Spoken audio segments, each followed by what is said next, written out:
হে অদ্ভুত সুন্দর জীব, আপনি কে? আপনি কি কোনো সাধারণ ঘোড়া নাকি অন্য কিছু? আমি পক্ষীরাজ ঘোড়া, রাজকুমার সুমন।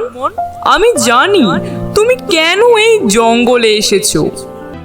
আমি তোমাকে একটি গোপন মন্ত্র শিখিয়ে দিচ্ছি। সমুদ্রের তটে গিয়ে তুমি এই মন্ত্রটি পাঠ করবে। মন্ত্রটি হলো, হে জলপথের জাদুকরী তরণী, শোনো মোর ডাক। বিপদে পড়েছি আমি, দাও আমায় পথ করে দাও, আজিকে অবাক। এটি বললে একটি জাদুকরী নৌকা আসবে। একটি তুচ্ছ মানুষ আমার রাজ্যে ঢুকে পড়েছে। বজ্রবাজ, আজ বলির আগে এক রাজকুমারের মাংস খাওয়ার সুযোগ হলো বুঝি। বহুকাল আগে মায়ানগরী নামক এক অত্যন্ত সুন্দর ও সমৃদ্ধ রাজ্য ছিল। সেই রাজ্যে রাজা রণদেব তার একমাত্র রাজকন্যা প্রেরণাকে নিয়ে বসবাস করতেন। রাজকন্যা প্রেরণা যেমন রূপবতী ছিলেন, তেমনি ছিল তার দয়ালু মন। রাজপ্রাসাদে তাদের অত্যন্ত প্রিয় একজন বৃদ্ধা থাকতেন, যাকে সবাই ভালোবেসে বুড়িমা বলে ডাকতেন। বুড়িমা যদিও পাশের একটি দূরের গ্রামে থাকতেন, কিন্তু তিনি ছিলেন সর্বকাজে পটু। রাজা রণদেব তাকে রাজকন্যা প্রেরণার দেখাশোনা এবং প্রাসাদের অভ্যন্তরীণ তদারকির জন্য রাজমহলেই রেখেছিলেন। রাজকন্যাও এই বুড়িমাকে নিজের মায়ের মতো শ্রদ্ধা করতেন। তাদের দিনগুলো বেশ আনন্দেই কাটছিল।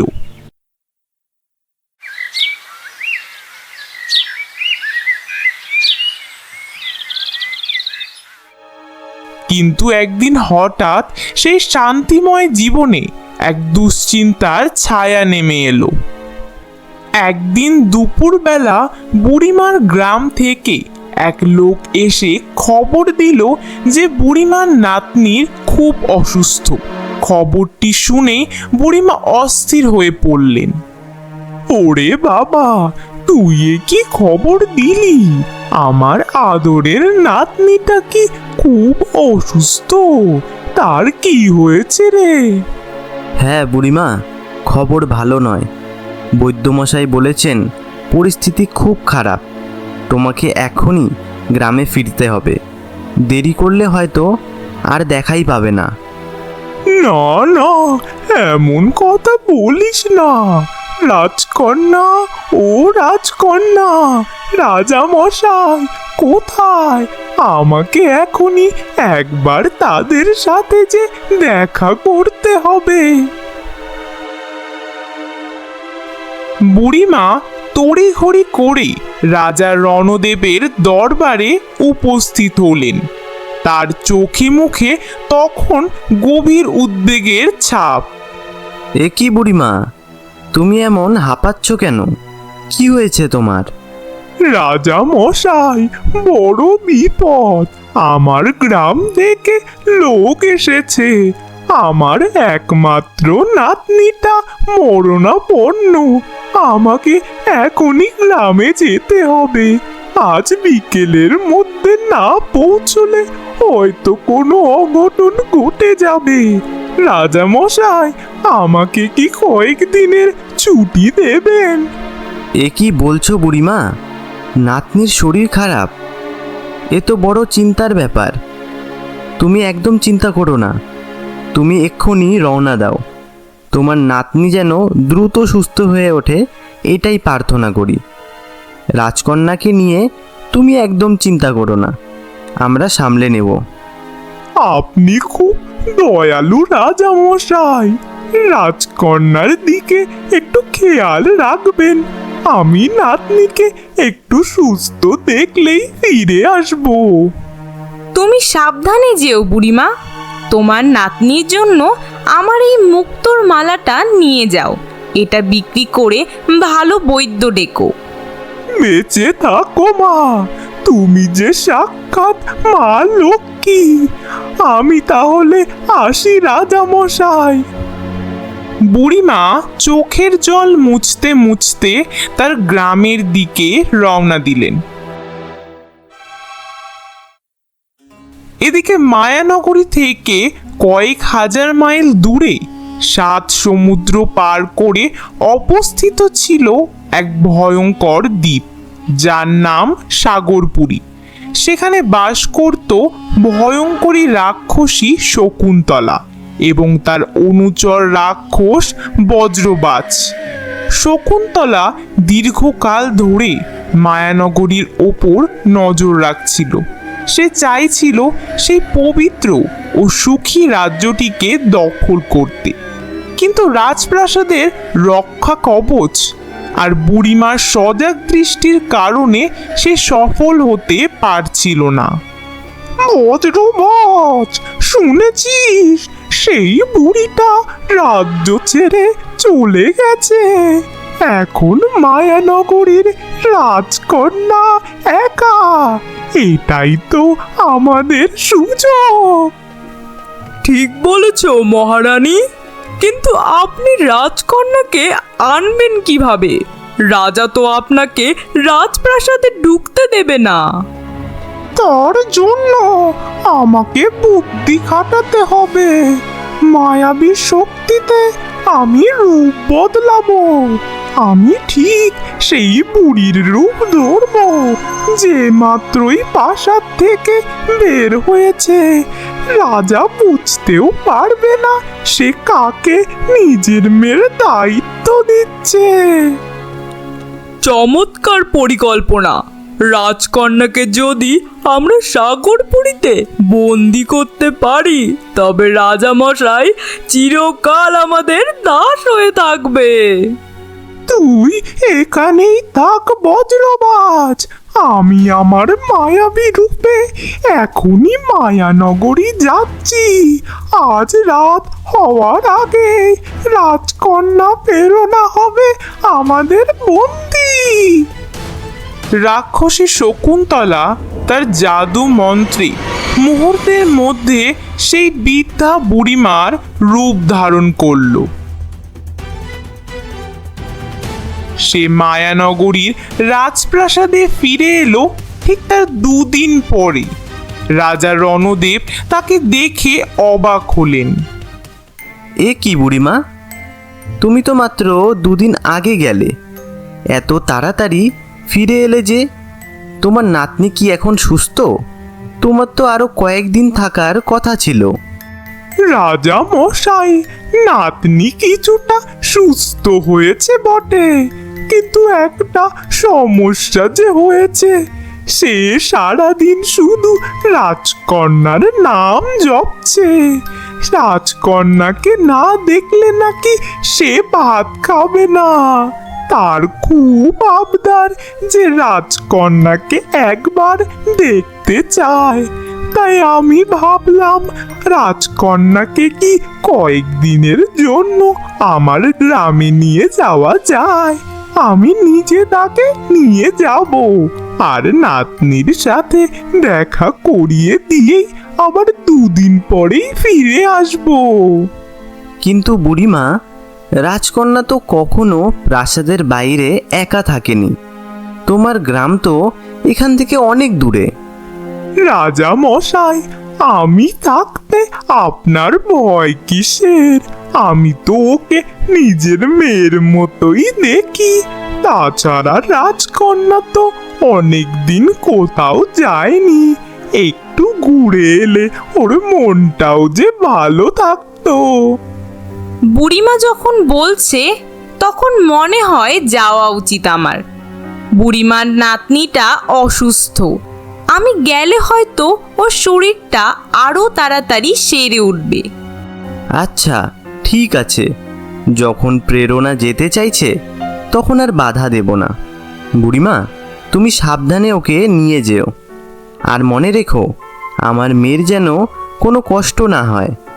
আপনি একদম নিশ্চিন্ত থাকুন রাজামশাই, রাজকন্যার একটি পশম কেউ স্পর্শ করতে পারবে না। রাজা জানতেন না যে তিনি নিজের হাতে নিজের মেয়েকে একটি রাক্ষসীর হাতে তুলে দিচ্ছেন। শকুন্তলা রাজকন্যাকে নিয়ে রওনা দিল, কিন্তু পথিমধ্যে সে তার আসল রূপ ধারণ করল এবং রাজকন্যাকে মায়াবী মেঘে উড়িয়ে নিয়ে গেল সেই দুর্গম সাগরপুরীতে। সেখানে একটি অন্ধকার কক্ষে রাজকন্যাকে বন্দি করে রাখা হলো। তুমি কে? তুমি তো বুড়িমা নও, আমাকে এখানে কেন নিয়ে এসেছো? আমি সাগরপুরীর রানী শকুন্তলা, তোকে বন্দি করে তোর বাবাকে আমরা আমাদের দাসী বানাবো। তুই এখন আমার বন্দি, কোনো দিন আর মায়ানগরের আলো দেখতে পাবি না। মহারানী, রাজকন্যাকে কি এখনই খেয়ে ফেলবো? আমার যে খুব খিদে পেয়েছে। চুপ কর মূর্খ, এর প্রাণ এখন খুব মূল্যবান। একে বন্দি করে রাখা আমাদের জন্য ভালো। যখন সময় আসবে তখন একে শেষ করব।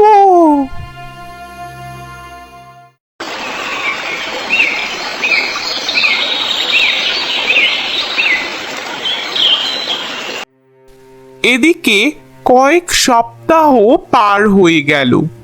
হঠাৎ একদিন আসল বুড়িমা রাজপ্রাসাদে ফিরে এলেন। তার মুখ খুশিতে উজ্জ্বল, কারণ তার নাতনি এখন সম্পূর্ণ সুস্থ। কিন্তু রাজপ্রাসাদে পা রাখতেই তিনি দেখলেন রাজা রণদেব বিষণ্ণ মনে বসে আছেন। বুড়িমা, তুমি ফিরে এসেছো? তোমার নাতনি এখন কেমন আছে? সে কি পুরোপুরি সুস্থ? হ্যাঁ রাজামশাই, ভগবানের কৃপায় সে এখন একদম সুস্থ। কিন্তু আপনি এমন মনমরা হয়ে বসে আছেন কেন? আর রাজকন্যা কোথায়? তাকে তো দেখছি না। সে কি বুড়িমা, রাজকন্যা তো তোমার সাথেই আছে। তুমি তো তাকে তোমার গ্রামে নিয়ে গেলে। আজ প্রায় 10 দিন হয়ে গেল তোমরা গিয়েছো। এ কি বলছেন রাজামশাই? আমি রাজকন্যাকে নিয়ে যাব? আমি তো গ্রাম থেকে এই মাত্রই ফিরলাম। আমি তো রাজকন্যাকে নিয়ে যাইনি। সর্বনাশ! তবে সেই বৃদ্ধা কে ছিল যে অবিকল তোমার মতো দেখতে? সে রাজকন্যাকে নাতনি দেখার কথা বলে নিয়ে গেল। তাই নাকি রাজামশাই? মনে হচ্ছে এটা নিশ্চয় সেই মায়াবী রাক্ষসী শকুন্তলার কাজ। আমি ছোটবেলায় শুনেছিলাম সে মানুষের রূপ ধরে ধোকা দিতে পারে। সে নিশ্চয় রাজকন্যাকে সাগরপুরীতে বন্দি করেছে। রাজা রণদেব এই কথা শুনে কান্নায় ভেঙে পড়লেন। ঠিক সেই সময় রাজকুমার সুমন সেখানে উপস্থিত হলেন। সুমন ছিলেন অত্যন্ত সাহসী এবং দৈব ক্ষমতার অধিকারী। তিনি রাজার দুঃখ দেখে বিচলিত হলেন। রাজামশাই, আপনি শান্ত হন। আমি সব শুনেছি। আমি এক্ষুনি রওনা দেব রাজকন্যাকে উদ্ধার করতে। রাজকুমার সুমন, তুমি কি জানো সাগরপুরী কোথায়? সে পথ যে অতি ভয়ঙ্কর। কেউ সেখান থেকে জীবিত ফিরে আসেনি। আমি ভয় পাই না রাজামশাই। আপনি আমাকে আশীর্বাদ করুন। আমি রাজকন্যাকে যে করেই হোক ফিরিয়ে আনবো। রাজকুমার সুমন, আমার পূর্বপুরুষদের কাছে শুনেছিলাম উত্তর উত্তর দিকের ঘন জঙ্গল দিয়ে কয়েক হাজার মাইল গেলে এক সমুদ্র পাওয়া যায়, কিন্তু সেই পথ অত্যন্ত দুর্গম। বনের পশু পাখিরাই হয়তো তোমাকে পথ দেখাতে পারে, তবে সাবধানে দেখো, কারণ সেই রাজ্যে প্রবেশ করা সাধারণ মানুষের সাধ্য নয়। ধন্যবাদ বুড়িমা, আমি আজই যাত্রা শুরু করব। দেরি করলে রাজকন্যার ক্ষতি হতে পারে। রাজকুমার সুমন তার তলোয়ার নিয়ে উত্তর দিকের ঘন জঙ্গলের দিকে রওনা দিলেন। চলতে চলতে তিনি বনের গভীরে প্রবেশ করলেন। হঠাৎ তিনি দেখলেন এক অদ্ভুত সাদা সুন্দর রঙের ঘোড়া, যার মুখটি রক্তবর্ণ লাল। রাজকুমার বুঝতে পারলেন এটি কোনো সাধারণ পশু নয়।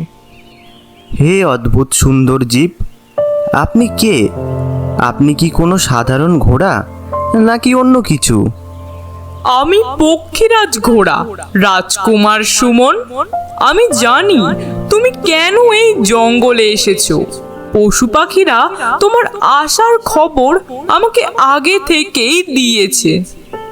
তাহলে আপনি কি আমাকে সাহায্য করবেন? আমাকে 7 সমুদ্র পার হয়ে সাগরপুরীতে যেতে হবে। রাজকন্যা প্রেরণাকে রাক্ষসী শকুন্তলা বন্দি করে রেখেছে। তোমার সাহস দেখে আমি মুগ্ধ। এই পথ অত্যন্ত কঠিন, সাধারণ কোনো মানুষ ওই সমুদ্র পার হতে পারে না। তবে তোমার হৃদয়ের সততা আমাকে তোমার সাথী হতে বাধ্য করছে। এসো রাজকুমার, আমার পিঠে বসো, আমি তোমাকে অনেক দূর পর্যন্ত নিয়ে যেতে পারি। পক্ষীরাজ ঘোড়া রাজকুমারকে পিঠে নিয়ে উড়াল দিল। মেঘের ওপর দিয়ে তারা দ্রুত গতিতে এগিয়ে চলল। কিছুক্ষণ পর তারা পৌঁছলো এক অদ্ভুত গুহার সামনে।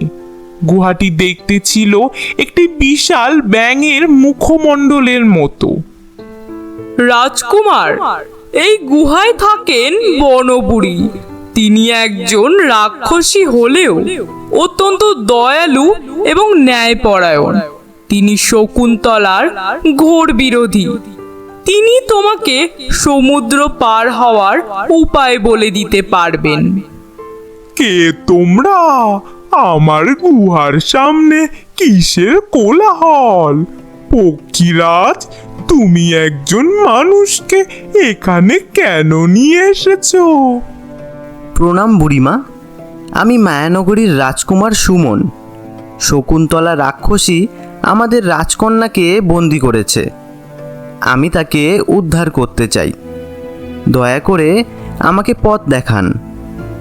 আচ্ছা, শকুন্তলা অনেক শক্তিশালী, কিন্তু তোমার চোখ বলছে তুমি অসাধ্য সাধন করতে পারবে।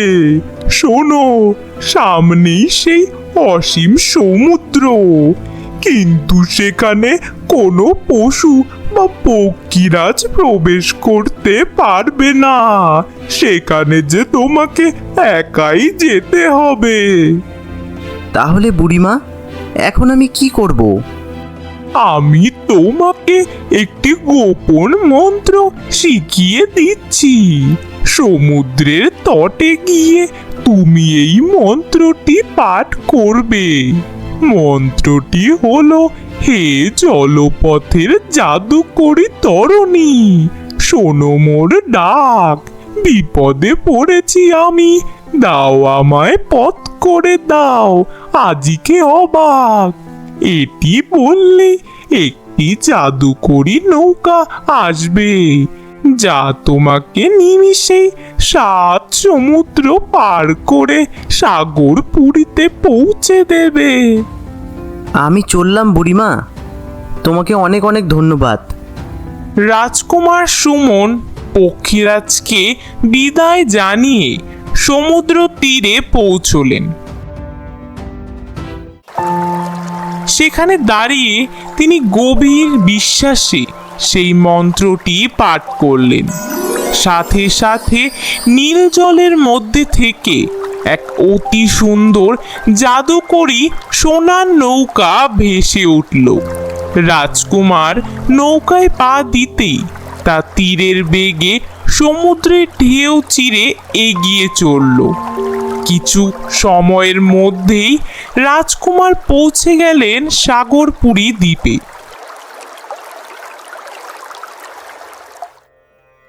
সেখানে পৌঁছে তিনি দেখলেন এক সন্ন্যাসী সমুদ্রের ধারে ধ্যান করছেন। তার নাম তান্ত্রিক বাবা শীতলানন্দ।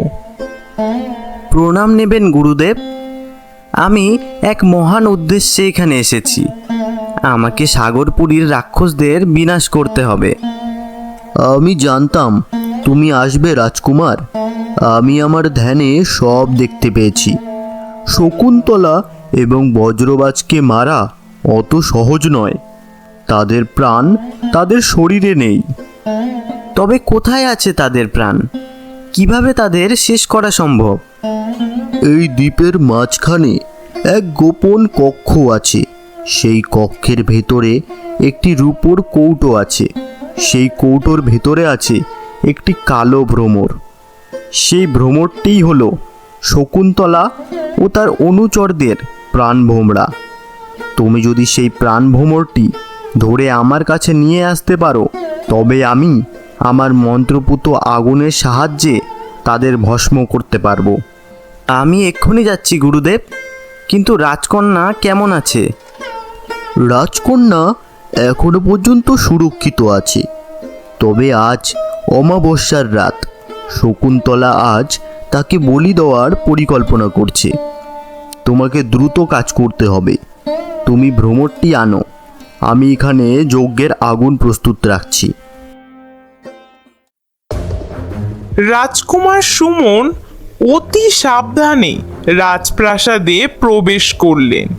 রাক্ষসরা তখন রাজকন্যাকে বলি দেওয়ার জন্য উৎসবে মত্ত ছিল। সুমন সুযোগ বুঝে গোপন কক্ষে ঢুকে সেই রূপোর কৌটোটি খুঁজে বের করলেন।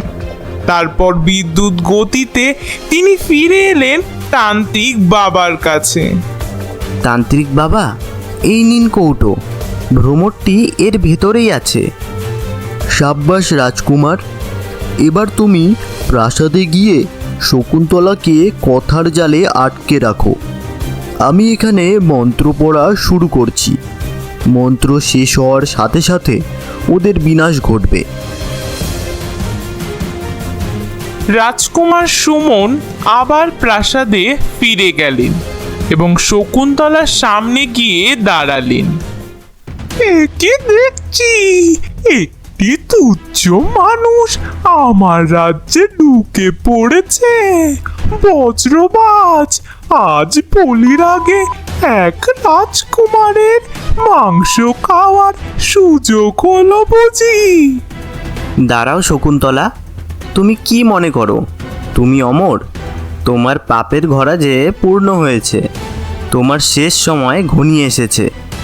কি বললি তুই? আমার প্রাণ বোমরা কেউ খুঁজে পাবে না। আমি অপরাজেয়। এখন দেখ তোর দশা কি হয়। শকুন্তলা যেই রাজকুমারকে আক্রমণ করতে উদ্যত হলো, অমনি দূরে তান্ত্রিক শীতলানন্দ তার মন্ত্র শেষ করে ভ্রমরটিকে যজ্ঞের আগুনে নিক্ষেপ করলেন। সাথে সাথে শকুন্তলা ও বজ্রবাজ যন্ত্রণায় চিৎকার করে উঠল। ওরে ও, আমার শরীর জ্বলছে। এ কি হচ্ছে আমার? বজ্রবাজ, বাঁচা আমাকে। মহারানী, আমিও যে জ্বলছি। আমাদের প্রাণ ভ্রমরা কেউ নষ্ট করে দিয়েছে। ও বাঁচাও, বাঁচাও আমাকে। কয়েক মুহূর্তের মধ্যে শকুন্তলা এবং তার অনুচর বজ্রবাজ নিমেষের মধ্যে অদৃশ্য হয়ে গেল। সাগরপুরীর কালো মেঘ কেটে গিয়ে সূর্যের আলো দেখা দিল। রাজকুমার সুমন দ্রুত বন্দিশালায় গিয়ে রাজকন্যা প্রেরণাকে মুক্ত করলেন। রাজকুমার, আপনি আমাকে রক্ষা করেছেন। আমি জানতাম কেউ না কেউ আমাকে বাঁচাতে আসবে। ভয় নেই রাজকন্যা, বিপদ কেটে গেছে, এবার আমাদের ফেরার পালা। রাজকুমার সুমন এবং রাজকন্যা প্রেরণা সেই জাদুকরী নৌকায় চড়ে আবার মায়ানগরীতে ফিরে এলেন। রাজা রণদেব তার মেয়েকে ফিরে পেয়ে আনন্দে আত্মহারা হয়ে গেলেন। রাজকুমার সুমন, তুমি যা করেছো তার কোনো প্রতিদান হয় না। তুমি আমার রাজ্যের সম্মান এবং আমার মেয়েকে বাঁচিয়েছো। আমি আমার কথা মতো রাজকন্যা প্রেরণার সাথে তোমার বিবাহের প্রস্তাব দিচ্ছি। ধুমধাম করে রাজকুমার সুমন এবং রাজকন্যা প্রেরণার বিয়ে সম্পন্ন হলো। সেই দয়ালু বুড়িমা এবং বনবুড়ির সহযোগিতায় সাগরপুরী এখন একটি পর্যটন কেন্দ্রে পরিণত হয়েছে। তোমরা যারা আমাদের আগের ভিডিওতে এত সুন্দর সুন্দর নাম কমেন্ট করেছিলে তাদের সবাইকে অসংখ্য ধন্যবাদ। আর এই ভিডিওটি যারা দেখলে তোমরা তোমাদের নামের সাথে কোথা থেকে কমেন্ট করছো সেটা জানাতে ভুলো না কিন্তু। তাহলে আমরা নেক্সট ভিডিওতে জায়গা সহ তোমার নাম আমাদের ভিডিওতে উল্লেখ করব। তোমরা যারা আমাদের চ্যানেলের প্রথম ভিডিওটি দেখলে তারা চ্যানেলটিকে সাবস্ক্রাইব করে দিও আর পাশে থাকা বেল আইকনটিও প্রেস করে দিও, যাতে করে আমাদের পরবর্তী ভিডিওর নোটিফিকেশন সবার প্রথমে তোমার কাছে পৌঁছয়।